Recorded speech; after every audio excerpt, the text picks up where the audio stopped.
In the United States, we've started talking more openly about mental health. We've learned that depression is real, isolation can be dangerous, silence can cost lives. But there's a question we don't ask often enough. What happens in places where help still feels out of reach? The human mind works the same everywhere around the world. Stress feels the same, grief feels the same, hopelessness feels the same. But in many villages, mental health support simply doesn't exist. Not because people don't care, but because help isn't available. No clinics, no counselors, no safety net. And in the absence, silence becomes the most dangerous symptom of all. Here in the US, we've learned something important. Suicide is rarely a sudden decision. It's usually the end of a long season of silence. In rural villages, that silence can last for weeks, months, sometimes years. No one asks, no one listens. People carry unbearable pain alone.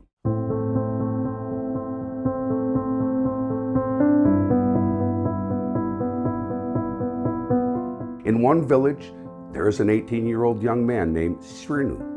One afternoon, he was playing carom with a friend. Without warning, his friend collapsed from a heart attack and died on the spot.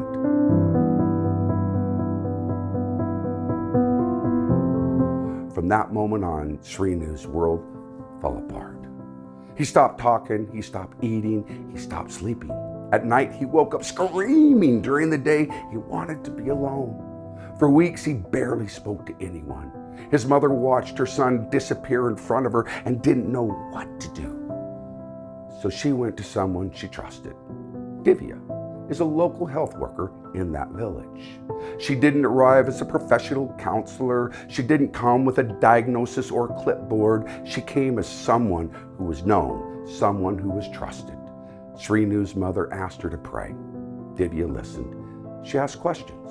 And then she did something simple but critical. She showed up.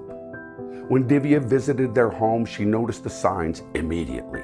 Srinu was weak. He wasn't eating. Dark circles surrounded his eyes. He hadn't slept properly in weeks. He avoided people. He talked to himself. He wanted to be alone. Divya recognized what was happening. This wasn't just grief. This was depression. And silence was making it worse. Divya talked with Srinu's parents. She didn't leave them to handle this alone. She helped take Srinu to the hospital. He received fluids, he received medication, but just as important, he was no longer invisible. Divya told his parents something very specific. Do not leave him alone. Connection mattered now more than anything. In extreme poverty, physical health and mental health are inseparable. When the body is depleted, the mind follows. Lack of sleep, lack of food, shock, trauma.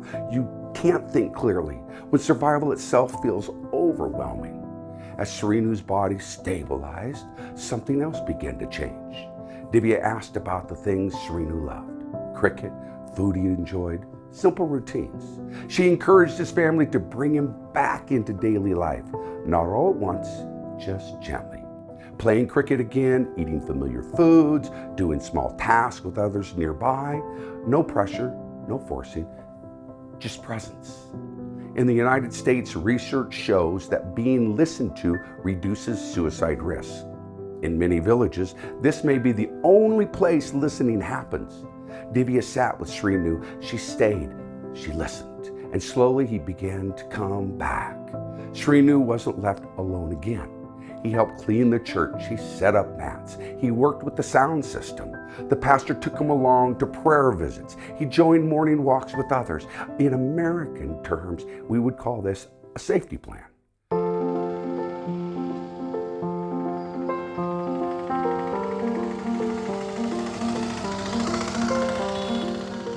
Someone checking in, someone staying connected, someone noticed. Faith was never forced. But when Srinu and his family invited it, faith became an anchor, not as replacement for care, but as reassurance that his life mattered and his suffering was seen. For one full month, Srinu couldn't attend college. Today, he's back. He laughs again, he sleeps again, he eats again. His parents are relieved.